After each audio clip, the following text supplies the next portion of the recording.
Welcome back, folks. It's another episode. It's about payroll. Oh my gosh, up to episode 212. Yep. Who would have Who thunk would it, have thought it?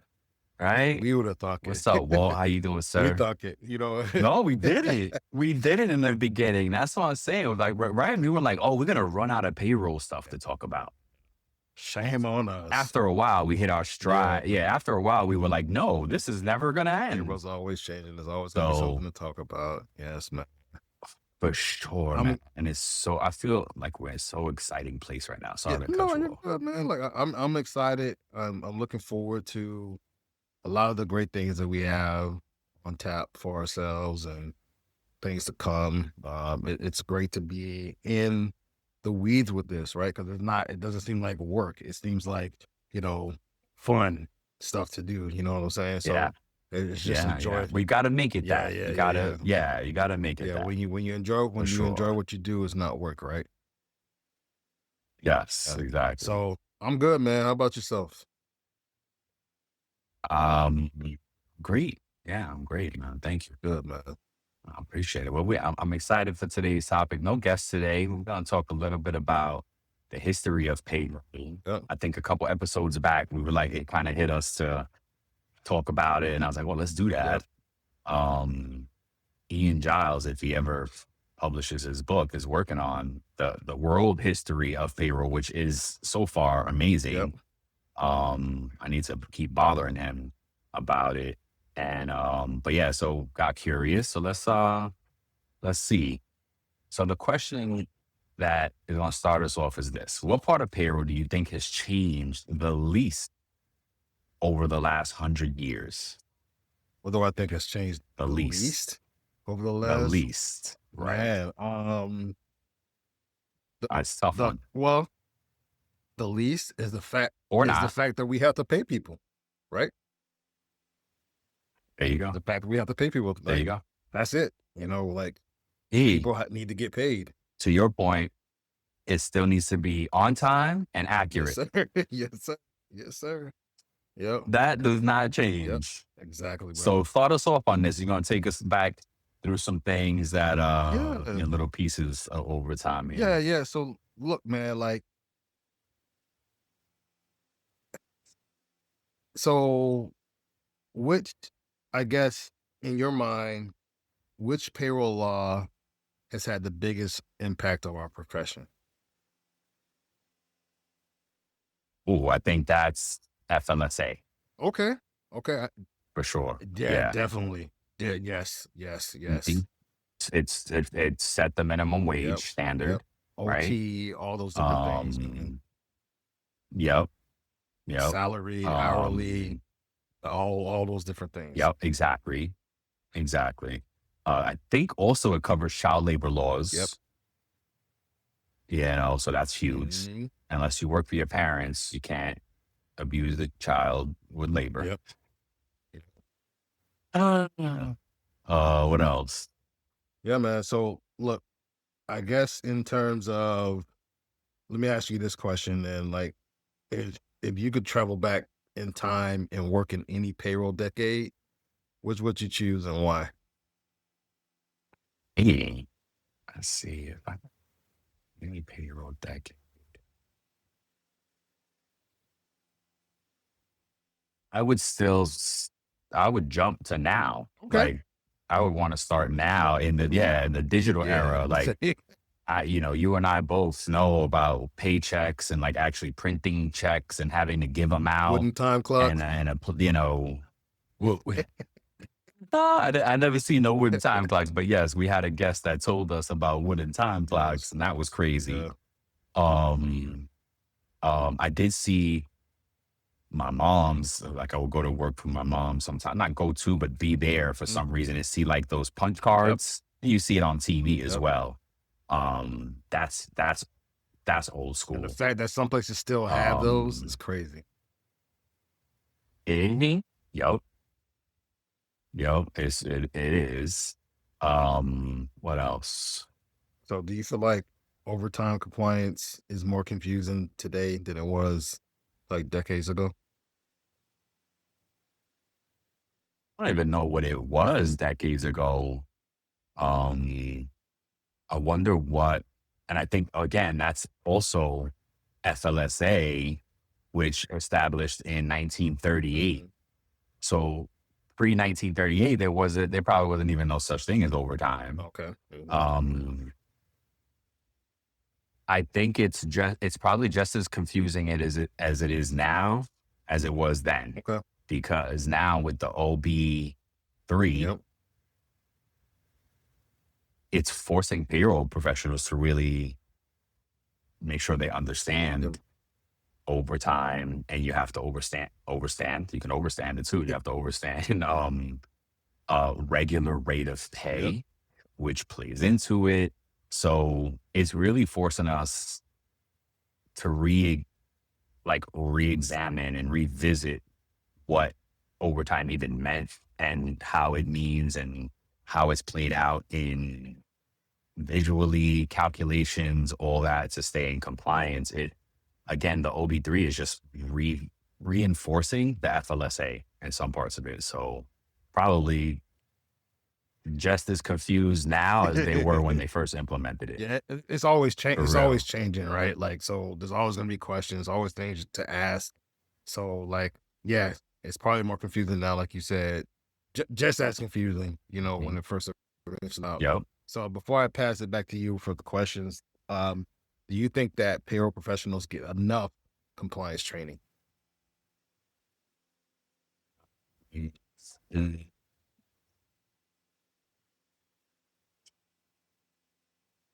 Probably not. No. No is, oh, excuse me. Hold Yeah, on for yeah, a second. Let me mute one. yeah. I have to agree with you because I think a lot of the stuff I've learned, I had to learn through trial and error, crucible of the fire, whatever. Like, so, Yeah, it's yeah, and it's very interesting because um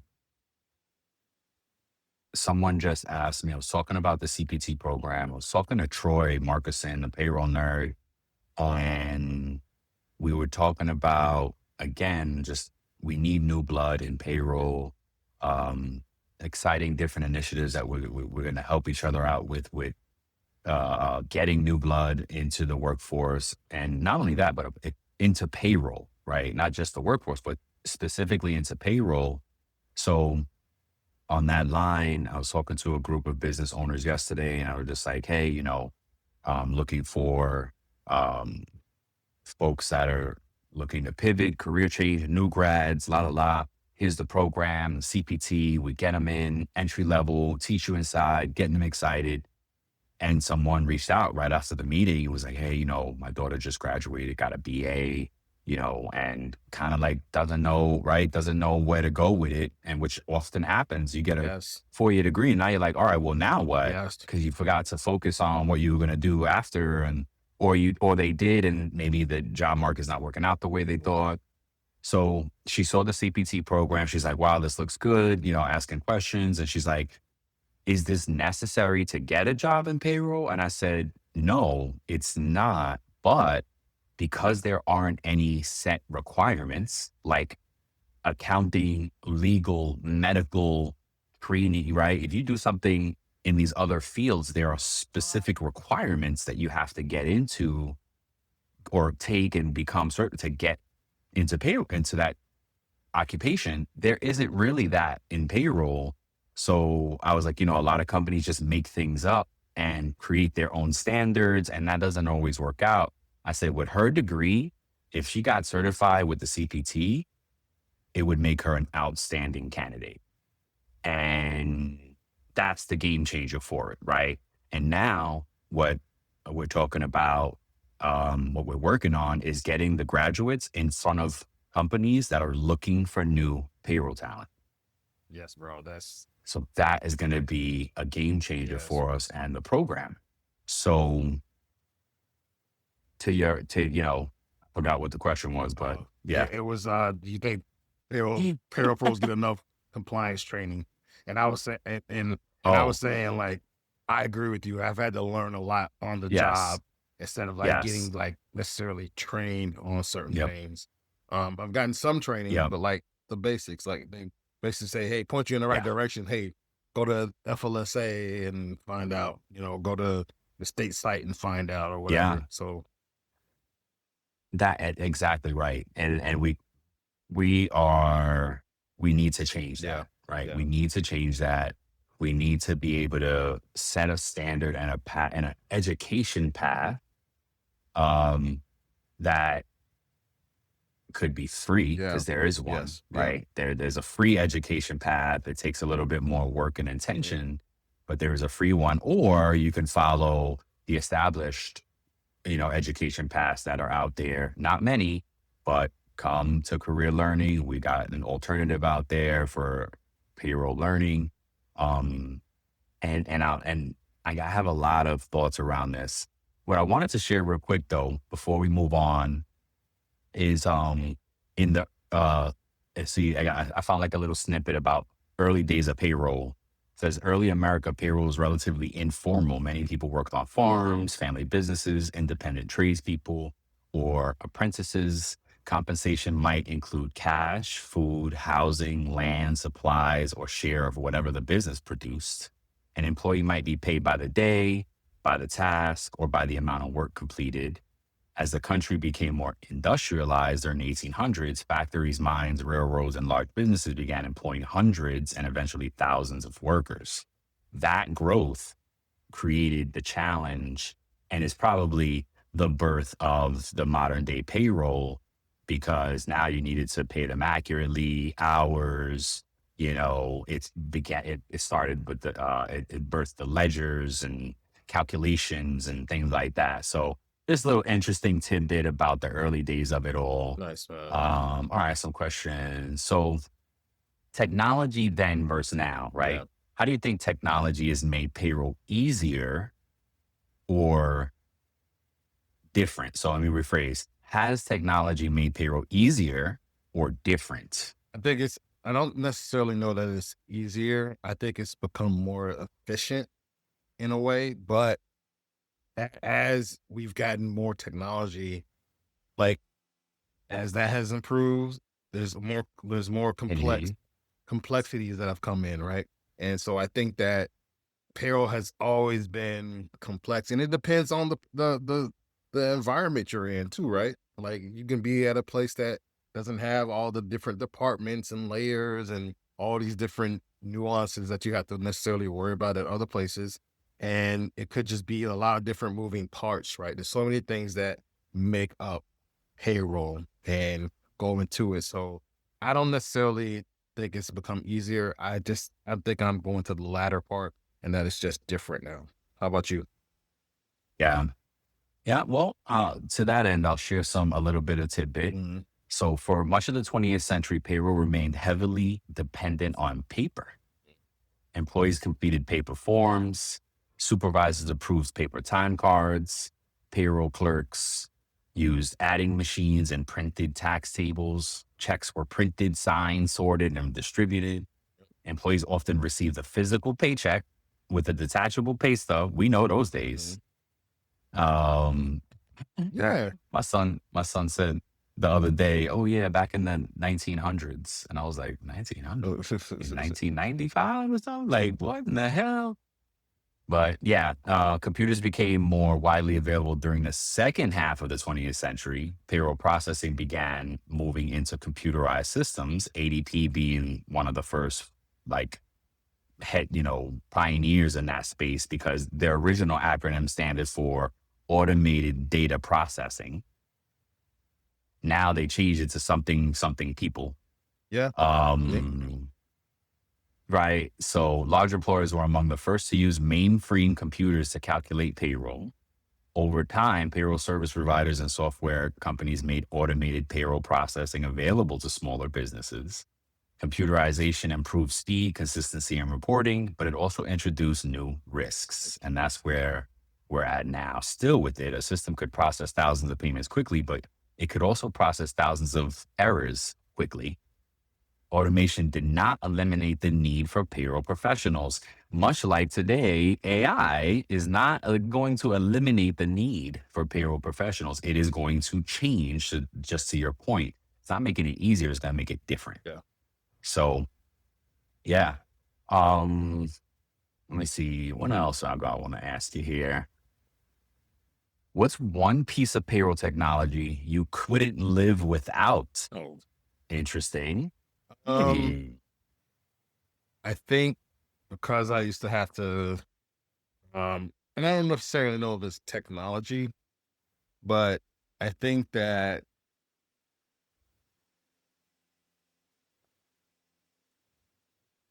I was going to say direct deposit, but it's not really technology in a sense. No, that's the technology. But I'm gonna say like reporting tools. Like I think that Oh, that you can't live without. yeah, Yeah.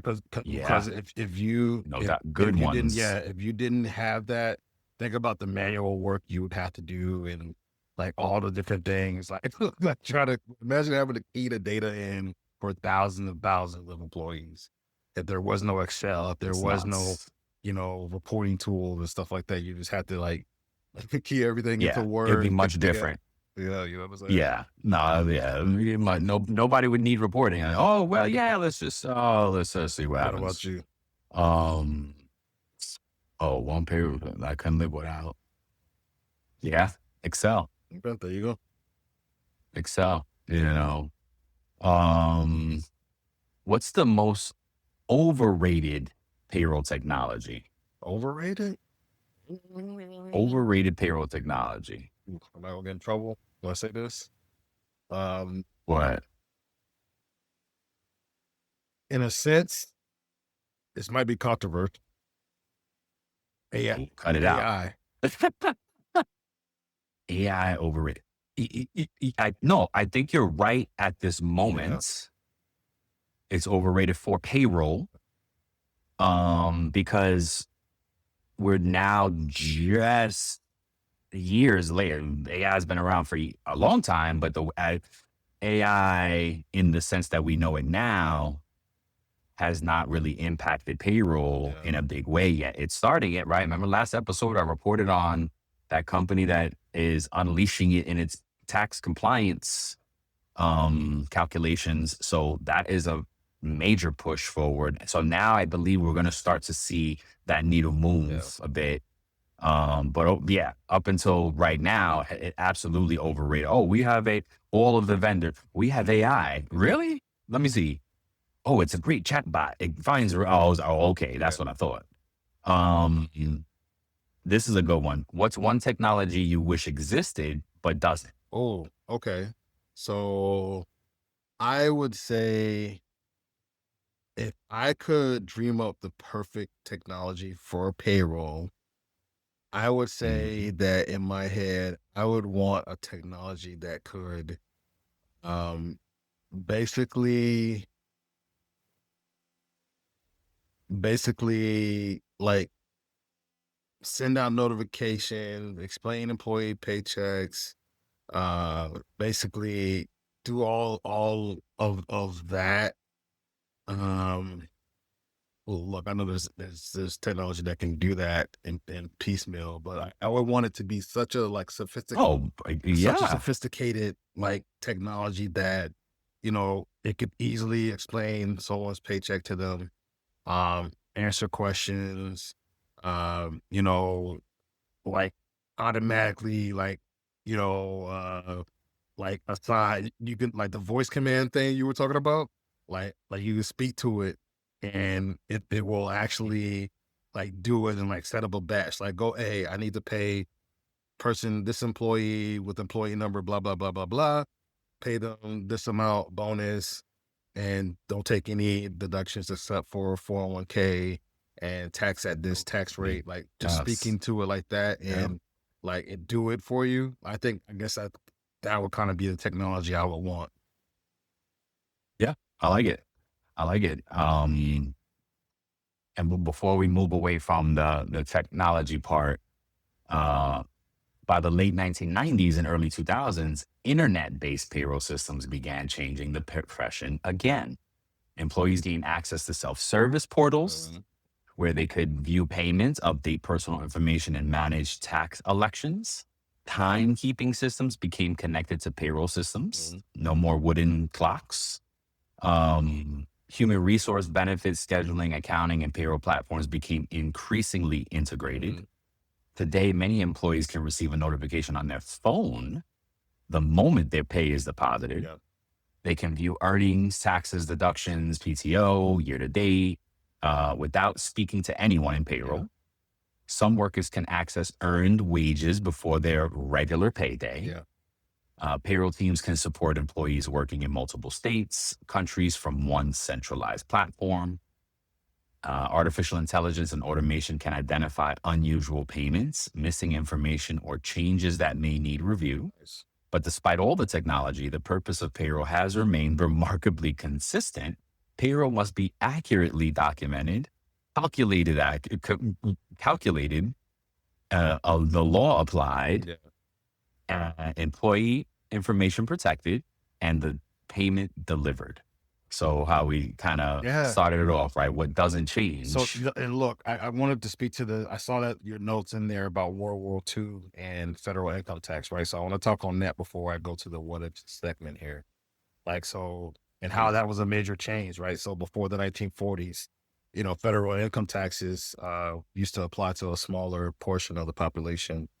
But the financial demands of the war expanded that basically it required that more Americans pay income taxes. So the Revenue Act of 1942 increased the reach of federal income tax and introduced the victory tax. Then in 1943, the federal government established a broader pay-as-you-earn withholding system because before, workers waited until the end of the year to pay their entire federal income tax bill. And then instead, after this act was passed, employers began withholding the tax from each paycheck. So that was like a monumental shift. So essentially, employers became tax collectors, right? Back then. So could you imagine that? Like, I know that some people still do that. Like, so it kind of seems like back then, everybody kind of was like, in a sense, 1099 and kind of in a 1099 kind of situation, where you were responsible for paying your own taxes at the end of the year versus having someone take it out and like an employer take it out, withhold it, and send the payments over to the government. So just thought I would share that note. Wow. Yeah, no, that's a good one. It's interesting to see how things have changed through the years, and it's crazy. Yeah. Okay. All So right. what if direct Let's see. deposit, What what if? if direct All right. deposit it disappeared tomorrow? The, the system would collapse. System would Yeah, I think so. That it would cause serious. So no, so okay, let me ask a different question then. Yeah, serious issues. What if we went away from the standard direct deposit as we know it and went more to like an token based or cryptocurrency type of thing? It's crypto. You know what I'm saying? Mhm. Like what would that would you like that new world or I think I personally would. I don't know if everybody would, because how I understand it, I think it would be a better solution. okay. That's just me. I also think that employee data should also be like our personal information should be more of a on the blockchain. We control, because the way I learned it once, as we were talking through crypto and payroll, is if our information was on the blockchain, it would be one source. It would be like, imagine one document in the world that had our, or database, if, sophisticated, has our information. And we would control who had access to that one document database. And then, yep, I'm going to give you temporary access to my token blockchain data. and then you'll get out, you'll get what you need and get out. As opposed to, we have to keep entering our information in all these systems, in all these places. Yeah. That creates the dark web, Yeah. and why our information is out on the dark web, Yeah. as opposed to it could be in one place that we can secure and monitor that security in one place and only give access as we deem necessary. Yep. I think that's the better solution. And yeah, I think moving the money over a blockchain or in that manner where it's not, how can we say, it's not fiat currency, but there's so much impact there that I don't even understand, rates, currency rates, banking, that. But yeah, that's my take on it. What if everyone was paid daily? I think we're trying to move into that. Employees had it their way. We would move to that model now. Earned wage access is almost creating that scenario. I think it would be fine if we had the sophistication technology, we run it. I feel like it would still need to be a day in arrears at least.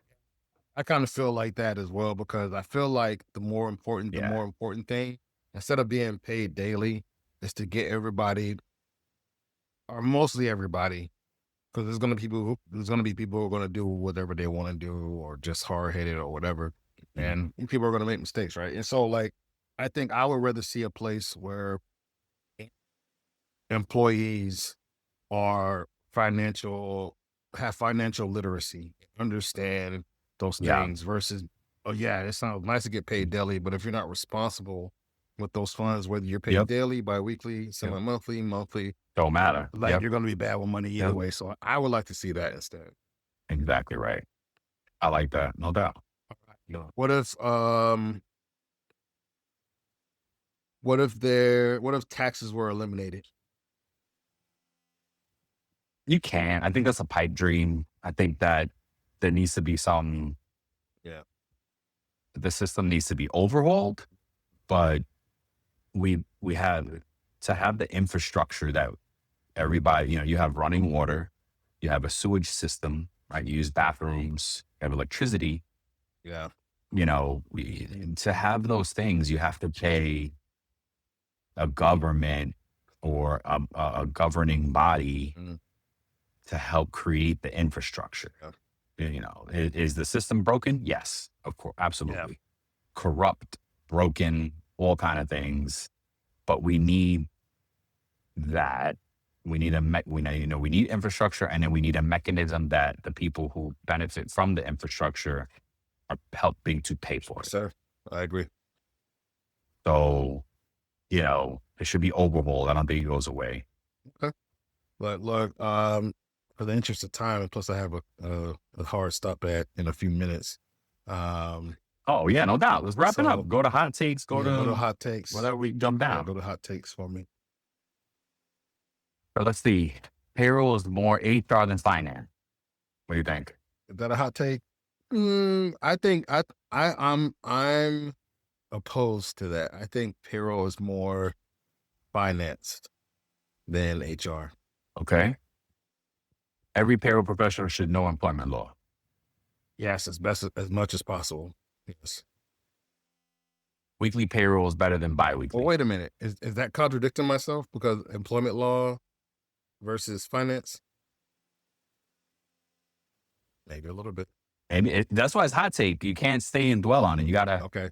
You can do that after you're done. I think I like biweekly pay more than weekly. Weekly or biweekly? I think I like biweekly. Okay.